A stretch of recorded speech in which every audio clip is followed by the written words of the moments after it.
¿Con quién se va a informar usted?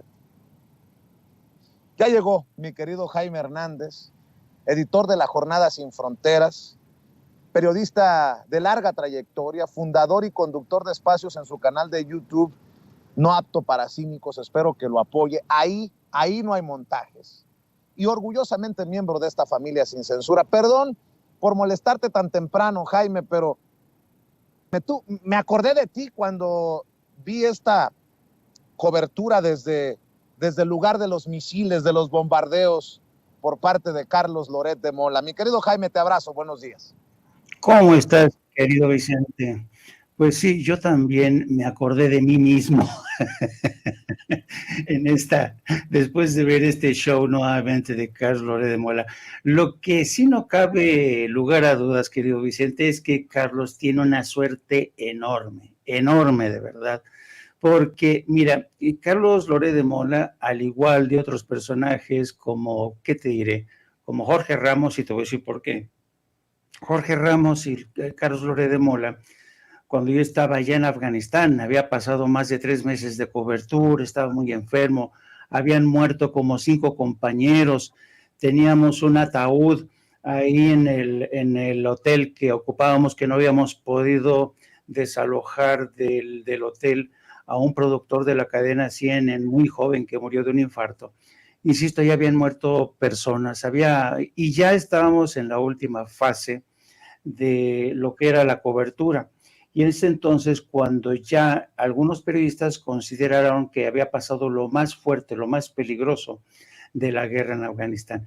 Y es entonces que personajes como Carlos Loret de Mola llegan a cruzar, porque la frontera ya había, digamos, elevado las restricciones, y llegan en plan, con el único fin de sacarse la foto, ya en el conflicto, ¿no? Entonces, esa noche, cuando llega Carlos Loret de Mola a la localidad de Jalalabad, donde estábamos estacionados, gente que ya veníamos de regreso, ya íbamos de salida, porque un informe de que nos habían pasado la gente de los mujahidines nos decían que Osama Bin Laden se refugiaba en la localidad de Jalalabad porque tenía un problema de riñón y su médico lo estaba atendiendo.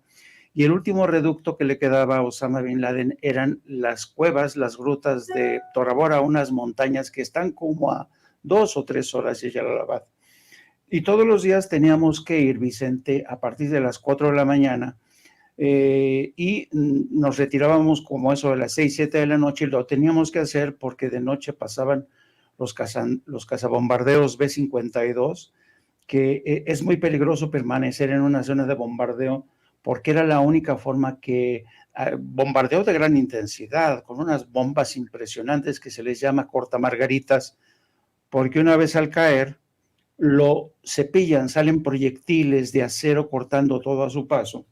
Entonces estas bombas cortamargaritas estaban abriendo el paso para que algunos miembros de la CIA y del ejército incursionaran en cuatrimotonetas hasta arriba. Entonces, todos los días habíamos estado como 3 semanas cubriendo en Tora Bora la casa de Osama Bin Laden. Y una noche llega efectivamente Carlos Loret de Mola, que por primera vez llegaba a Jalalabad. Llegó con mucho miedo, eso te lo puedo decir, y nos pidió ayuda a mí y a un grupo de periodistas españoles que habíamos hecho un grupo compacto para ayudarnos entre nosotros. Y al día siguiente lo guiamos en un convoy, y entonces al llegar a las faldas de Tora Bora, donde estaba un viaje tanque soviético que habían dejado los rusos, estaba disparando el tanque soviético.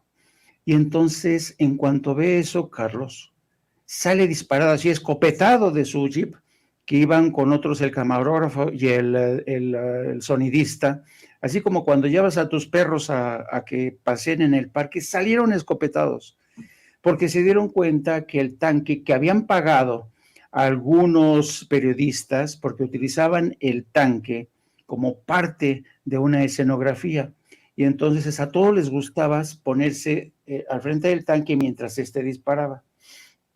Dispara el tanque, y entonces en eso dice Loret de Mola: hemos arriesgado la vida, le vuelan los pelos, todo. Y todos los periodistas que estábamos ahí estamos diciendo, ¿qué le pasa a este cuate, no? O sea, y después desapareció, disparó, como dicen los franceses, desapareció. Y luego, bueno, yo no le concedí mayor importancia, dije, bueno, pues chavo primerizo que nunca ha cubierto una zona de conflicto, desapareció. Años después, cuando yo estaba en Washington, lo escucho porque me avisan que está dando una conferencia en la Universidad de Harvard. Y dice Carlos Loret de Mola en el inicio de su conversación que él fue el primer periodista en llegar a Pakistán, a la frontera con Pakistán, y que se encontró con numerosos periodistas de todo el mundo, es lo que narra Carlos Loret. Y dice que llegó y nos preguntó a todos los que estábamos ahí, muchachos, ¿por qué no han cruzado la frontera con Afganistán? Y dice Carlos que todo el mundo les contestamos, no, pues es que es peligroso, Carlos, y además, pues es ilegal, ¿no? Y entonces Carlos, según la versión de Carlos, nos dijo a todos nosotros, ¿qué les pasa, muchachos? Yo soy mexicano, y los mexicanos cruzamos todos los días fronteras tan peligrosas como la de Estados Unidos, y entonces ahí tienes a Carlos Loret de Mola que nos abrió camino a todos nosotros, ¿no? Y entonces dices, Dios mío, pero qué mitómano es este personaje. Pero la suerte consistió, primero, en que Carlos, como ha ocurrido ahora en Ucrania, llega cuando el conflicto ya está remitiendo, cuando ya no es peligroso. Dos, siempre va a la casa de las photo opportunities, o sea, las oportunidades de foto para presentarse a sí mismo como el corresponsal de guerra valiente que es capaz de enseñarnos todo, todo. Por cierto, que en el reporte que envió no dice, bueno, hay muchísima información que se le escapa, pues porque claro, Carlos no está acostumbrado a informarse, a estar en contacto con las fuentes que uno tiene que estar en contacto. Ignora que por ejemplo, de los 75 misiles que lanzó hoy Rusia hacia objetivos en 10 ciudades de Ucrania, 41 fueron derribados por el sistema de defensa antiaéreo uranio que tú sabes ha sido suministrado por Estados Unidos. Ignora que no solamente se produjeron, a pesar de tal cantidad de misiles, solamente hay 11 muertos hasta ahora, cifra provisional, ciertamente, pero esto es en respuesta al atentado terrorista que según Rusia protagonizaron tropas ucranianas aliadas con ciudadanos rusos que están en contra de la guerra para derribar el puente que une a Rusia con la isla de Crimea. Entonces, yo creo que desafortunadamente en esta guerra, casi siempre los que llegan al último son los que se quieren llevar el gato al agua, ¿no? Es decir, convertir un escenario de guerra en una, ¿sabes? Es como si fuera un escenario de televisión. Y lo mismo hizo Jorge Ramos, por cierto. En esto no se sabe mucho. También hacia fines de diciembre, ya cuando había terminado todo, llegó Jorge Ramos, iba solo, y la razón que nos adujo Jorge Ramos es que la cadena Univisión no le quiso pagar el seguro de vida a nadie. Entonces, lo que hizo Jorge Ramos, lo que hace Carlitos, hacen turismo de guerra. Se agarran una mochila, van, y lo que es más, como no iba preparado Jorge Ramos, nos pidió a nosotros prestados un teléfono satelital para transmitir a México una crónica que creo que se la dio a Televisa o a Lourdes Guerrero, que estaba en Televisa, y después también desapareció. Yo tengo la impresión de que estos pseudoperiodistas, y además, ¿sabes qué me resulta francamente problemático e insultante, querido Vicente? Que cuando llegan Jorge Ramos y Carlos Loret de Mola, por ejemplo, a Afganistán, o por ejemplo, cuando ya han llegado ahora a Ucrania, Carlos Loret de Mola, muchas muertes se han producido, periodistas han perdido la vida. Y después, cuando se retiran del campo, después de haberse tomado la foto, ellos se la pasan partiendo plaza, dando conferencias sobre lo peligroso que es ser corresponsal de guerra, mientras la gente en Afganistán, por ejemplo, a estas alturas, todavía sigue sufriendo los efectos de esa guerra. La memoria de periodistas que perdieron la vida en Afganistán se ha perdido para siempre y en su lugar entran payasos como estos que hacen la voz, hacen el papel de corresponsales de guerra. Y lo único interesante es que vamos a ver cómo Carlitos Loret de Mola hace en esta cobertura en Kiev, porque después de este ataque va a ser muy difícil que se reproduzca otro ataque similar, porque Rusia dijo hoy que el ataque de esta mañana, lunes, contra al menos 18 objetivos en Ucrania, es un ataque único que si hay otro ataque contra sus instalaciones volvería a repetirse. Yo lo dudo que vuelva a reproducirse este ataque, porque una vez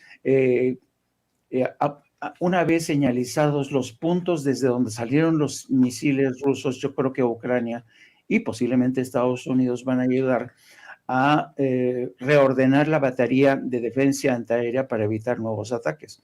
Pero a donde voy es que a diferencia de Afganistán, cuando Carlos Loret de Mola viajó con toda una infraestructura millonaria para respaldarlo, satélites, compañeros de sonidistas, de todo, tú no podías competir con Televisa en aquellos tiempos. Yo iba solo con, ¿sabes?, sin seguro de vida, a tumba abierta, se dice ese tipo de coberturas.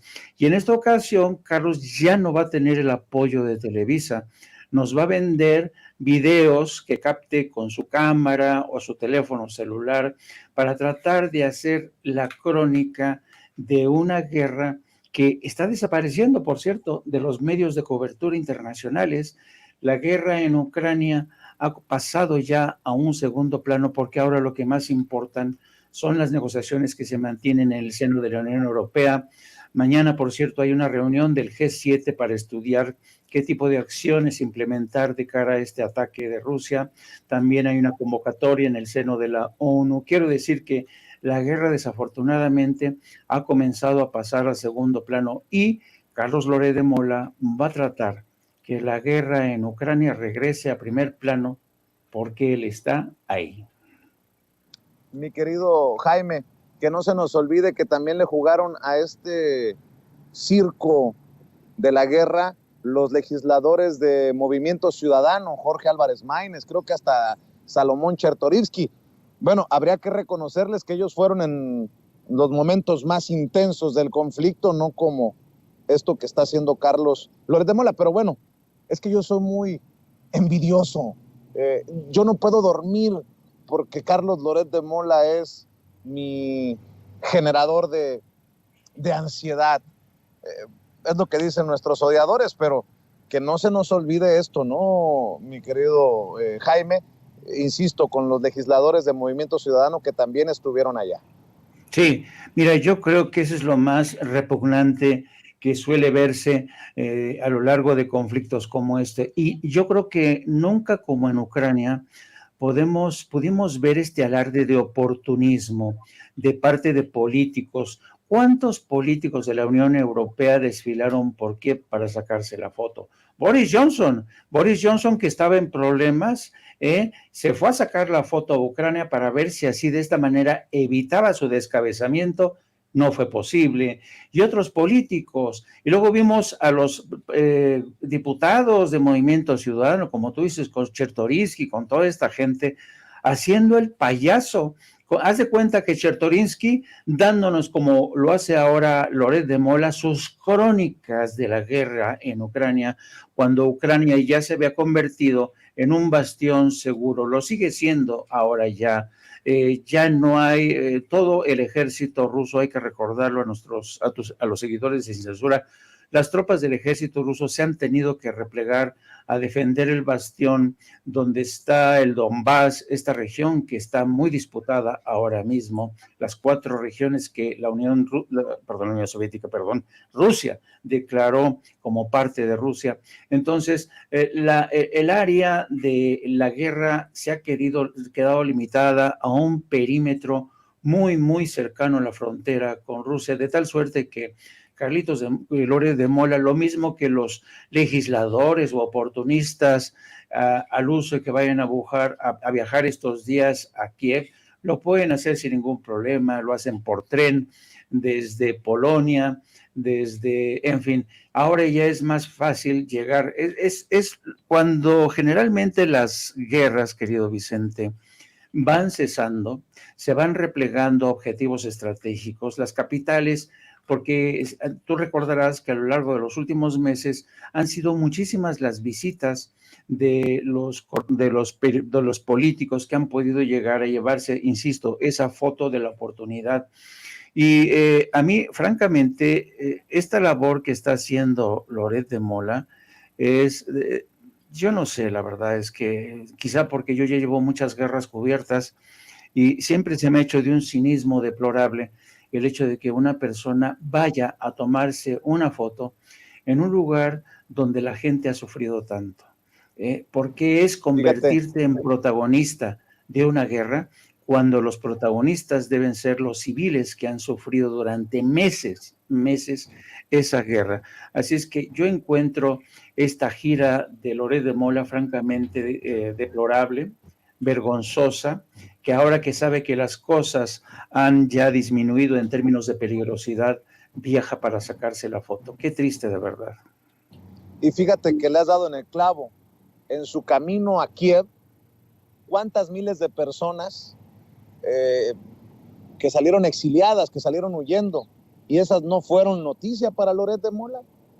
Lo importante es este videíto que subió y que, por cierto, hay que decir, lo hace con tanta urgencia que casi uno le cree, si es que no se ve en la parte de atrás a varias personas que están, pues pareciera, tranquilamente paradas y observando lo que ocurre. No las veo corriendo ni huyendo, pero bueno, esa es harina de otro costal. Por cierto, le mando un saludo a Laura Barranco, quien formara parte precisamente del equipo de Carlos Loret de Mola en Televisa, en Primero Noticias, que ha sido una dura crítica del, entre comillas, periodismo que practica los montajes, y lo sacudió con un tuitazo hace un rato.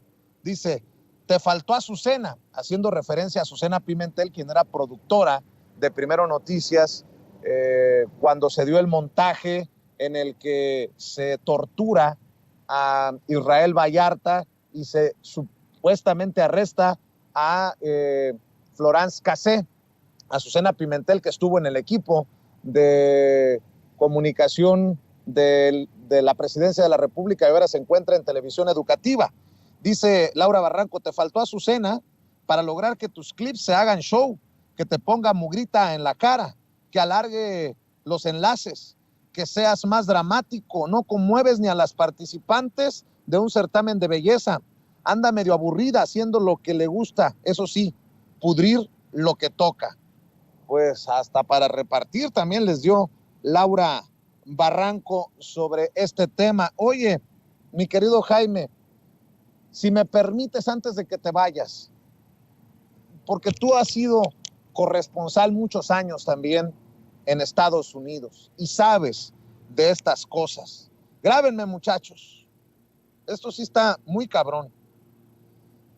Pregunto, ¿será que el gobernador de Zacatecas, David Monreal, le apuesta a... ¿Cómo lo pongo? Al fuego amigo que encabeza su hermano Ricardo desde el Senado de la República contra Andrés Manuel López Obrador y su gobierno? Porque se anunció hace un par de días que el FBI se sumaba al plan de paz para Zacatecas. El gobernador David Monreal y el embajador de Estados Unidos en México, Ken Salazar, dieron a conocer un supuesto acuerdo de colaboración para que Estados Unidos apoyara en el combate a la inseguridad en ese estado de México. Y hoy el presidente Andrés Manuel López Obrador les recordó a ambos que los gobiernos estatales no pueden hacer acuerdos de esta magnitud con países, con otros países, con gobiernos de otros países. Esto fue lo que dijo el presidente Andrés Manuel López Obrador en la mañanera, y que creo que le mete un raspón, con mucho respeto, al embajador Ken Salazar y obviamente a David Monreal, el hermano de Ricky, del otro Ricky Riquín, y no necesariamente el profugín. sino el senador Ricardo Monreal. La semana pasada el embajador de Estados Unidos, Ken Salazar, se reunió con el gobernador de Zacatecas, hablando sobre el apoyo de estos organismos de seguridad como la DEA y el FBI, que iban a hacer un acuerdo de cooperación por combatir el crimen organizado. Esto sí, hubo hasta un video en el que salió el embajador, Ken Salazar. Si usted estaba enterado sobre esto, puesto que usted solamente pudiera hacer estos acuerdos con Estados Unidos, no un gobierno estatal, ¿cuál sería su opinión sobre esto? Pues es una declaración. Nosotros tenemos confianza en el embajador de Estados Unidos, Ken Salazar, y es parte de lo mismo. Es la temporada y entonces se declaran cosas, ¿no? Pero no pasa a mayores si no hay nada escrito, convenido. Es importante que todos sepamos, porque estos hechos ayudan, ¿no?, a ir transmitiendo información, a que todos tengamos conocimiento de lo que dicen nuestras leyes. De acuerdo a la Constitución, la política exterior corresponde al Ejecutivo Federal.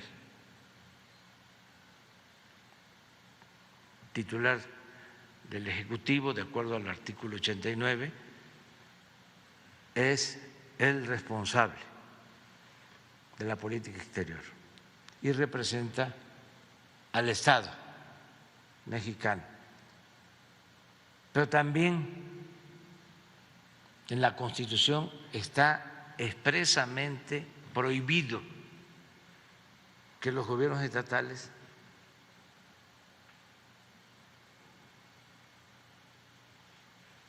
suscriban convenios con gobiernos extranjeros. ¿Esto quiere decir que lo que se haya hablado o alguna cooperación no vale? No. Okay. O sea, es que es muy claro. Bueno, a menos que estemos hablando de la República de Zacatecas. Nótese mi sarcasmo, señor presidente. Mi querido Jaime, ¿cómo ves esto? Otro golpe, fuego amigo contra el presidente desde el clan Monreal. Y pues no, que somos amigos de Ken Salazar. Ken Salazar debería de informarse antes de hacer estos desfiguros. Tú has sido corresponsal en Estados Unidos por muchos años, larga trayectoria. ¿Cómo entiendes esto? Mira, te voy a contar la línea del tiempo de lo ocurrido en Zacatecas para que tengas mayor claridad de lo ocurrido ahí. Resulta ser que el embajador Kenneth Salazar tenía una reunión efectivamente con el gobernador de ese estado, el señor David Monreal, su gabinete en pleno, y Ken Salazar se hizo acompañar por miembros del FBI, la DEA y otros miembros de su equipo de colaboradores de la embajada. No fue invitado ningún miembro del gobierno federal. Bueno, empieza la reunión y empiezan a informar de este presunto acuerdo entre Zacatecas y Washington, cosa que se escucha muy extraña. Y entonces, desde que empieza a salir la información, en la jornada, pues todo el mundo nos quedamos, ¿qué está pasando, no? ¿Autorizó el presidente esta reunión? ¿Estuvo alguien presente del gobierno federal? Y empezamos a buscar qué había detrás de todo esto. Nuestro corresponsal en Zacatecas, Alfredo Valadez, tuvo la enorme habilidad de hacerse con los videos de esa reunión, que efectivamente hablaban de acuerdos que se iban a finiquitar en Washington en el curso de los próximos días. Después de comprobar todo esto, se publica la información, fielmente, según la había consignado nuestro corresponsal, pero al día siguiente, ¿qué crees? Al día siguiente la embajada de Estados Unidos se cabrea, se enoja, se comunica al periódico y dice que la información es inexacta, que la información no se corresponde con los hechos y que todavía no hay ninguna firma de ningún acuerdo, es decir, que no hay nada oficial. Pero la jornada ya tenía los videos de los mensajes tanto del gobernador como del embajador. Así es que aquí alguien estaba tratando de marear la perdiz, alguien estaba tratando de confundir. Lo bueno es que nuestro periódico La Jornada siguió tras la liebre y como tenía las pruebas documentadas, los videos de lo que se había dicho, pues a pesar de los reclamos de la embajada, decidimos, la directora en este caso, decidió seguir con la historia. Pero lo que estaba meridianamente claro, Vicente, es que desde el primer momento el presidente no fue informado. No fue informado. Entonces, ¿qué es lo que ocurre después? Es el propio presidente quien hoy en la mañana dice que aunque hubiera acuerdos, estos no van a ser válidos. ¿Por qué? Porque la Constitución dice que es el gobierno federal el que establece los acuerdos en materia de seguridad, en materia de migración, etcétera, etcétera. Entonces, aquí la única explicación posible son dos. Una, que el gobernador de Zacatecas, David Monreal, haya insistido con seguir con este tema a sabiendas de que se estaba saliendo del huacal. Y dos, es muy cierto, querido Vicente, que en el curso de los últimos meses y desde que inició la presidencia Andrés Manuel López Obrador, tú te recordarás que en enero del 2021, el gobierno de México publicó las nuevas reglas para que la DEA pudiera operar en México. ¿Y por qué estableció estas nuevas reglas? Porque la DEA durante la presidencia de Calderón y la de Peña Nieto se habían metido hasta la cocina. La detención del Chapo Guzmán, por ejemplo, la primera, contó con miembros de la DEA disfrazados de uniformes del ejército mexicano. Entonces, es muy sabido que la DEA ha estado presionando duro porque están cabreados. Los agentes, la agencia de la DEA está muy cabreada de que el gobierno de México les haya puesto límites, los haya acotado.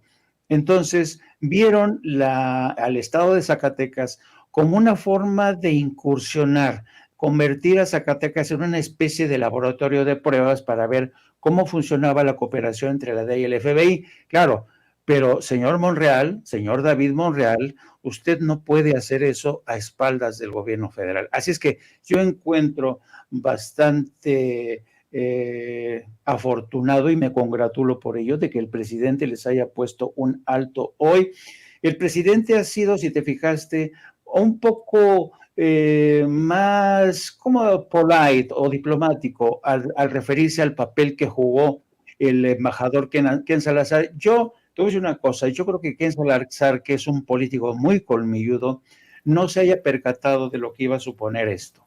Y entonces yo no sé qué tipo de conversaciones hayan tenido a estas alturas de nueva cuenta el presidente y el embajador, como para decirle qué pasó, Ken, no que nos queríamos tanto, no que ya me habías regalado muchos sombreros como muestra de tu afecto y habíamos quedado de que nos íbamos a respetar. Entonces yo supongo que el embajador Ken Salazar le dijo al presidente lo que le dijo a la jornada, es decir, señor presidente, no hemos firmado ningún acuerdo, a lo mejor le pido disculpas, veto a saber. Por eso el presidente se mostró hoy bastante prudente a la hora de referirse al embajador, lo que es más, dijo, no, pues tenemos buena relación con Ken Salazar, lo respetamos al gobierno de Estados Unidos, pero tal pareciera ser que la DEA es una agencia, así como otras agencias, CBP, Customs and Border Patrol, la agencia que custodia las fronteras, están realmente muy irritadas porque el gobierno de México no los permite sabes, penetrar al círculo donde se define la estrategia, y esto me parece muy bien. Tú sabes que México y Estados Unidos tienen en común los denominados centros de fusión. ¿Qué son los centros de fusión? Los centros de fusión son centros donde se canaliza y comparten Estados Unidos y México información de inteligencia en tiempo real. Hay varios centros de fusión en Estados Unidos. Fue Estados Unidos el que creó estos famosos centros de fusión de inteligencia y estableció otros centros de fusión que operan desde México. En estos centros de fusión, México y Estados Unidos comparten todos los días información sobre seguridad, migración, etcétera, etcétera. Entonces, México considera que este intercambio de información, que es estratégico, es más que suficiente.